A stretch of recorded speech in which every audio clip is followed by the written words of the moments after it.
Might be wondering कि objective सिर्फ 5 लिखे हैं और इंपॉर्टेंस सिर्फ 4 लिखे हैं। एक काम करते हैं, वीडियो बंद करते हैं एंड कोई ऐसी वीडियो पे चलते हैं जिसमें ऑब्जेक्टिव्स या इंपॉर्टेंस बहुत ज्यादा हो। मार्केटिंग एक ऐसा सब्जेक्ट है जिसमें nature, scope, characteristics, importance in सबके पॉइंट्स मिलते जुलते हैं आपस। एक का पॉइंट दूसरे में आप लिख सकते हो, लेकिन किस तरीके से लिखना है ये हर एक पर्सन की क्रिएटिविटी होती है। Hey guys, welcome to my YouTube channel once again.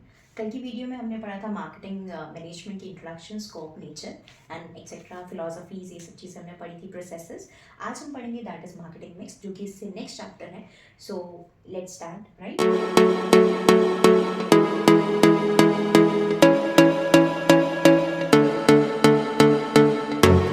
First is introduction. देखो, मार्केटिंग मिक्स होता क्या है। कल हमने पढ़ा था मार्केटिंग क्या होता है। मार्केटिंग में हमने ये चीज़ पढ़ी थी कि कंज्यूमर की नीड्स को समझने से लेकर प्रोडक्ट की डेवलपमेंट करना एंड उसको कंज्यूमर तक पहुंचाना, that is marketing. Easy and simple. Next is marketing mix क्या होता है। अब देखो, क्या ये इजी है प्रोडक्ट बना देना और कंज्यूमर तक पहुंचाना, नीड्स को समझ के प्रोडक्ट बनाना? नहीं, इसमें और भी स्टेप्स होते हैं। नीड्स को समझा, प्रोडक्ट बनाया, पर प्रोडक्ट जो बनाया वो किस तरीके से बनाया, किस तरह से भेजा उसे प्रोडक्ट को कस्टमर तक, किस तरीके से आपने नीड्स को आइडेंटिफाई किया, वो सब चीज़ें मार्केटिंग मिक्स बताता है। यानी कि एक ऐसा कॉम्बिनेशन है टूल्स का और स्ट्रैटेजीज का जो सेटिस्फाई करता है कंज्यूमर की नीड्स को। Different tools and strategies use किए जाते हैं कंज्यूमर की नीड्स को सेटिस्फाई करने के लिए, दैट इज मार्केटिंग मिक्स। इसमें बहुत सारे एलिमेंट्स कवर होते हैं। ये एलिमेंट्स मैंने अभी यहाँ पे बताए हैं, अब मैं आपको ये चीज़ें धीरे धीरे समझाऊंगी। But one of the most important thing is कि यहाँ पे यू माइट बी वॉन्डरिंग कि ऑब्जेक्टिव सिर्फ 5 लिखे हैं और इम्पॉर्टेंट सिर्फ 4 लिखी हैं। एक काम करते हैं, वीडियो बंद करते हैं एंड कोई ऐसी वीडियो पे चलते हैं जिसमें ऑब्जेक्टिव्स या इंपॉर्टेंस बहुत ज़्यादा हो। तो मैं इसको क्लियर कर दूँ कि जो मैंने 5 पॉइंट्स यहाँ लिखे हैं, 4 पॉइंट्स यहाँ लिखे हैं, ये मार्केटिंग एक ऐसा सब्जेक्ट है जिसमें नेचर, स्कोप, कैरेक्टरिस्टिक्स, इंपॉर्टेंस, इन सब के पॉइंट्स मिलते जुलते हैं आपस में। ऑब्जेक्टिव्स एंड ऑल ये सब चीज़ें मिलती जुलती हैं। एक का पॉइंट दूसरे में आप लिख सकते हो, लेकिन किस तरीके से लिखना है ये हर एक पर्सन की क्रिएटिविटी होती है।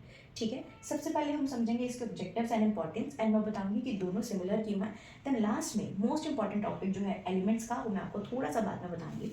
First let's come to its objective, satisfying the consumer needs. ये हर एक मार्केटर की सबसे पहली नीड होती है, उसका ऑब्जेक्टिव होता है कि अपने कस्टमर को सेटिस्फाई रखना है, क्योंकि कस्टमर सेटिस्फाई होगा तो ही वो दोबारा आएगा, नहीं तो वो दोबारा नहीं आएगा।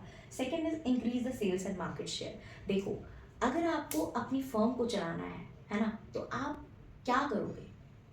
यही आपका मेन टारगेट होगा कि सेल्स बढ़ाएंगे, अपना शेयर बढ़ाएंगे, अपने कंपटीशन को कम करेंगे। That is second objective. Third is to face the competition.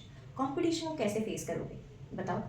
नए नए टूल्स लगाकर, स्ट्रैटेजीज लगाकर, प्लानिंग करके, अप टू डेटेड रहकर, इन्वायरमेंट के अकॉर्डिंग चलकर आप कंपटीशन को फेस कर सकते हो। Next is to create the customer value. Customer value का मतलब सिमिलर ही होता है सेटिस्फैक्शन के। कस्टमर वैल्यू का मतलब होता है कि कस्टमर को वो वैल्यू प्रोवाइड करना जो वो चाहता है। Customer value is basically the satisfaction level. ठीक है, अगर कस्टमर की सेटिस्फैक्शन ज़्यादा होगी, मतलब अगर कस्टमर सेटिस्फाइड होगा तो उसकी वैल्यू ठीक होगी, ज़्यादा होगी। अगर कस्टमर डिससेटिस्फाई होगा तो उसकी वैल्यू डाउन जाएगी। कस्टमर वैल्यू यानी कि उसको अपनी विश का या अपनी चाह का उसको प्रोडक्ट नहीं मिलेगा। Next is to increase the profits. ये हर एक ऑर्गेनाइजेशन का मेन ऑब्जेक्टिव होता है, अपने प्रॉफिट्स को बढ़ाना।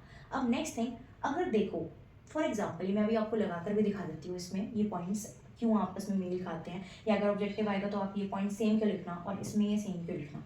अगर ऑब्जेक्टिव आता है तो आप ये बताओ कस्टमर सेटिस्फैक्शन, ये एक ऑब्जेक्टिव है। बट यू विल से मी, है ना, कि ये मैम एक बात बताओ, ये और ये पॉइंट तो मिलते जुलते हैं, लेकिन ये क्रिएटिविटी हमारी है, हम इसे कैसे डिफ्रेंशिएट कर सकते हैं वो भी मैं आपको बताती हूँ। Satisfy consumer needs. कंज्यूमर की नीड्स को सेटिस्फाई करना किस तरीके से कर सकते हो? प्रोडक्ट को डिलीवर करके। लेकिन कस्टमर सेटिस्फैक्शन का ये पॉइंट आप लिख सकते हो कि कस्टमर को प्रोडक्ट डिलीवर करके जब एक कस्टमर दोबारा रिपीटेड सेल्स करता है, ठीक है, ये भी हमारा एक ऑब्जेक्टिव होता है कि उसके थ्रू हम कस्टमर को सेटिस्फाई रखें, रिपीटेड सेल्स आए हमारे पास। या आप यहाँ पर ऑब्जेक्टिव में रिपीटेड सेल्स वाला पॉइंट लिख सकते हो। Next is improve sales performance. अपनी सेल्स की परफॉर्मेंस को अच्छा करना है, वो आप किस तरीके से कर सकते हो? ये टूल्स या स्ट्रैटेजीज या अच्छी सी प्लानिंग करके, अच्छी डिसीजन मेकिंग करके आप ये चीज़ें कर सकते हो। Next is business growth. अपने बिजनेस को एक हाइट पे पहुंचाना है, सब कंपटीशन को पीछे करना है, सब कंपटीशन से निकल कर आगे आना है, that is business growth, which is one of the main objective of any firm. Next is effective use of resources. Resources को अच्छे से यूटिलाइज करना है, क्योंकि रिसोर्सेज कम है और इन्वेस्टमेंट ऑफ रिसोर्सेज बहुत जगह हो सकती है। 10 जगह आप इन्वेस्टमेंट कर सकते हो, लेकिन रिसोर्सेज 5 जगहों के लिए है। तो उनमें से 5 या फिर 5 तरीकों को सिलेक्ट करना, या फिर 10 में ही थोड़ा थोड़ा अमाउंट अच्छे तरीके से इन्वेस्ट करना is called effective use of resources. जितने भी आपके पास रिसोर्सेज हैं, अब इसमें सिर्फ पैसा नहीं आएगा, इसमें आपका पैसा, आपका टाइम, आपके ह्यूमन जो आपका पीपल स्टाफ है बेसिकली, ये सारी चीज़ें, दीज आर द रिसोर्सेज। आपका इंफ्रा, ये सब चीज़ें आपके रिसोर्सेज में आती हैं। Now let's come two elements. हमारे यहाँ पर 4 एलिमेंट्स, मेन एलिमेंट्स होते हैं और 3 एक्सटेंडेड एलिमेंट्स होते हैं। सबसे पहला एलिमेंट आता है हमारे पास प्रोडक्ट। देखो, प्रोडक्ट क्या होता है? एक फिजिकल आउटपुट जो एक कंपनी, जो एक बिजनेस अपने कंज्यूमर को डिलीवर करती है, दैट इज प्रोडक्ट। अब प्रोडक्ट में मार्केटर को बहुत सारे डिसीजंस लेने होते हैं। First is branding, second labelling, third packaging, fourth SNG. अब ये एसएनजी क्या है? Standardisation and grading, right. देखो, अगर मैं बात करूँ प्रोडक्ट तो मैंने आपको बताया कि एक क्वांटिटी, एक आउटपुट जो कि हम प्रोड्यूसर जो है वो कस्टमर को देता है। Next is branding. Branding basically क्या होता है? अपने प्रोडक्ट को एक नाम देना। जो नेम होना चाहिए ना, वो सिमिलर नहीं होना चाहिए, ठीक है। जैसे कि कोई भी 2 नाम अगर सिमिलर है तो कस्टमर को कंफ्यूजन होगी कि ये वाला था, ये वाला था। और ब्रांडिंग बहुत सोच समझ के करनी चाहिए। लाइक जो नेम होना चाहिए, जो ब्रांड नेम होना चाहिए, वो कैची होना चाहिए, इजी टू प्रोनाउंस होना चाहिए, इजीली अंडरस्टैंडेबल होना चाहिए, छोटा होना चाहिए वर्ड, ठीक है, बहुत बड़ा नेम नहीं होना चाहिए, और अंडरस्टैंडेबल बाय कॉमन पीपल। कोई ऐसा जिसको हम ग्रीक वर्ड या लैटिन वर्ड बोलते हैं, वो चीज़ें नहीं होनी चाहिए, right. Next is labelling. Labelling क्या होती है? वो स्लिप जो आपकी प्रोडक्ट के ऊपर लगी हुई होती है, ठीक है। लेबल, जिसको हम लेबल बोलते हैं, जो प्रोडक्ट के ऊपर होती है। लेबल में सारी चीज़ें मेंशन होनी चाहिए, ठीक है। उसकी क्वालिटी, उसकी क्वांटिटी क्या है, उसके इंग्रेडिएंट्स क्या है, उसकी मैन्युफैक्चरिंग डेट क्या है, उसकी एक्सपायरी डेट क्या है, सब चीज़ें मेंशन होनी चाहिए, और ये रेगुलेशन भी है by the government. Next is packaging. Packaging क्या होती है? जो एक प्रोडक्ट, जो एक प्रोडक्ट हम यूज़ करते हैं, जिसके अंदर हमारा यूसेज सोर्स है, यानी कि फॉर एग्जांपल अगर हम टूथपेस्ट यूज़ करते हैं ना, तो जो ट्यूब होती है that is a package. Package भी 3 तरह की होती है, first layer, second layer, third layer. अगर टूथपेस्ट की बात करूँ, जो ट्यूब होती है that is first layer, second जो ट्यूब का बॉक्स होता है that is second layer, third layer क्या होता है? जिस कार्टन में वो ट्यूब्स आती हैं, जैसे मैन्युफैक्चरर ने क्या किया, होलसेलर को एक कार्टन दिया जिसमें 15 ट्यूब्स थी for example, that is third layer packaging. उसने क्या किया? कंज्यूमर को एक उसमें से पैकेट, जो पैकेज था, एक निकाल कर दे दिया, ठीक है। अब ये पैकेजिंग भी इंपॉर्टेंट होती है। ये हम कंटेंट जो है आगे पैकेजिंग में ये हम पढ़ेंगे कि क्या पैकेजिंग 3 लेयर की क्यों होती हैं, क्यों किया जाता है, ये सब चीज़ें हम नेक्स्ट क्लासेस में पढ़ेंगे जब ये पैकेजिंग का टॉपिक पढ़ेंगे। नेक्स्ट इज आपके पास आता है एसएनजी। एसएनजी आपके पास स्टैंडर्डाइजेशन एंड ग्रेडिंग। तो स्टैंडर्डाइजेशन क्या होता है? जब प्रोडक्ट की मैन्युफैक्चरिंग से पहले एक स्टैंडर्ड डिफाइन कर दिया जाता है कि इस प्रोडक्ट में ये स्टैंडर्ड रहेगा। फॉर एग्जांपल आईफोन का, ये मैंने लास्ट क्लास में भी समझाया था। आईफोन जो प्रोड्यूसर है ना, जो मैन्युफैक्चरर है, वो पहले ही डिसाइड करता है कि ये स्टैंडर्ड से जो है ये बनेगा, जो पर्टिकुलर उसके अंदर के जितने भी पार्ट्स हैं वो स्टैंडर्ड के होने चाहिए। लेकिन ग्रेडिंग क्या होती है? जब प्रोडक्शन हो जाती है उसके बाद जो आउटपुट होता है उसको हम ग्रेड करते हैं। जैसे कि चावल है ना, ये छोटा चावल इतने रुपए का, ये वाला चावल इतने रुपए का, ये वाला चावल इतने रुपए का, बड़ा चावल इतने रुपए का। तो ये प्रोड्यूस हो गया, उसके बाद हम उसको छांटते हैं अलग अलग उसमें। हम जब जाते हैं तो वो ये बोलते हैं ना, ये वाला खरीदना है, ये वाला खरीदना है, दैट इज ग्रेडिंग। स्टैंडर्डाइजेशन और ग्रेडिंग में ये फर्क होता है, उसमें पहले से डिसाइड होता है, इसमें बाद में डिसाइड होता है, ठीक है। नेक्स्ट इज आपके पास प्राइस। प्राइस क्या होता है? ये भी एक इंपॉर्टेंट एलिमेंट है। प्राइस वो होता है जो अमाउंट एक बायर पे करता है एक मैन्युफैक्चरर को, या एक प्रोड्यूसर को, या होलसेलर को, रिटेलर को, दैट इज अ प्राइस। ये बेसिकली आप इन सब इंटरमीडिएट्स का नाम छोड़ के आप सेलर लिख सकते हो, सेलर एंड बायर। तो जो पैसा, जो अमाउंट बायर पे करता है सेलर को, दैट इज प्राइस। अब प्राइसेस में भी 2 तरह के प्राइसेस होते हैं, लिस्टेड और डिस्काउंट। लिस्टेड होता है जो एमआरपी, जैसे for example anything that is for 7,000, 10,000, 8,000। लेकिन जब डिस्काउंट दे दिया जाता है, जैसे 10%, 20%, 30%, that is a discounted rate. जैसे फॉर एग्जांपल अगर मैं बात करूँ रेड टेप की, तो रेड टेप पे जो अमाउंट होता है रिटर्न होता है, बट रेड टेप पे डिस्काउंट है 70%, जो कि हमेशा मतलब होल ईयर चलता है, दैट इज 70%। तो जो लेस कर हम आपको अमाउंट पड़ता है दैट इज डिस्काउंटेड प्राइस। इसके लिए भी जो है जो मार्केटर है वो देखता है और वही डिसाइड करता है कि कितना डिस्काउंट होगा, क्या होगा, और ये सब चीज़ें किस चीज़ को ध्यान रख के की जाती हैं, that is competition, demand, right. Next is place. Place क्या होता है कि आपके पास कंजम्पशन प्लेस क्या है, क्या कौन सा, कहाँ पे मैन्युफैक्चर होगा, कहाँ पे कंज्यूम होना है, कौन से हमारे पास चैनल्स यहाँ पे जो है मार्केटर ये देखता है कि कौन से चैनल्स यूज होंगे, direct, indirect, manufacturer to consumer direct channel, indirect में जहाँ पे इंटरमीडिएरीज होते हैं जैसे कि रिटेलर, होलसेलर, एजेंट, ये हम आगे पढ़ेंगे मतलब इन सब के बारे में। Next is promotion. प्रमोशन में क्या है, प्रमोशन के आगे 3 तरह के और टूल्स होते हैं।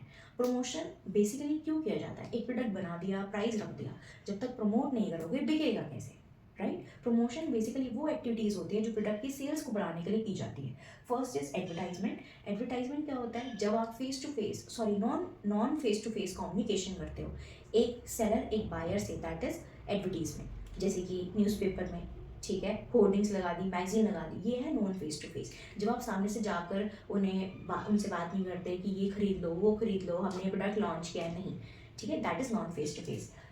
Next is personal selling. अब पर्सनल सेलिंग और एडवर्टीजमेंट में क्या फर्क है, पर्सनल सेलिंग क्या होता है, जब एक सेलर एक बायर को personally face to face communication इन दोनों के बीच में होती है, उसको इन्फॉर्म करता है सेलर बायर को कि नया प्रोडक्ट कौन सा आया है, उसकी क्वालिटी क्या है, उसकी क्वांटिटी क्या है, उससे रिलेटेड सारे फीचर्स बताता है, दैट इज पर्सनल सेलिंग। इसमें क्या होता है, बायर अपनी क्वारीज देता है और वो उसी तरीके के प्रोडक्ट्स उन्हें प्रोवाइड करते हैं, दैट इज पर्सनल सेलिंग, ये फेस टू फेस होता है। देन नेक्स्ट टूल है सेल्स प्रमोशन। सेल्स प्रमोशन क्या होता है, जिसमें कुछ इंसेंटिव्स दिए जाते हैं सेल्स को बढ़ाने के लिए, दैट इज जैसे कि स्क्रैच कार्ड्स हो गई, by one get one free coupon हो गया, आपका मूवी टिकट्स हो गई, कोई टूरिंग टिकट्स हो गई, है ना, ये सब चीज़ें जब आपको दी जाती है कस्टमर को ताकि वो सेल्स ज़्यादा करें, that is sales promotion. Next 3 extended elements.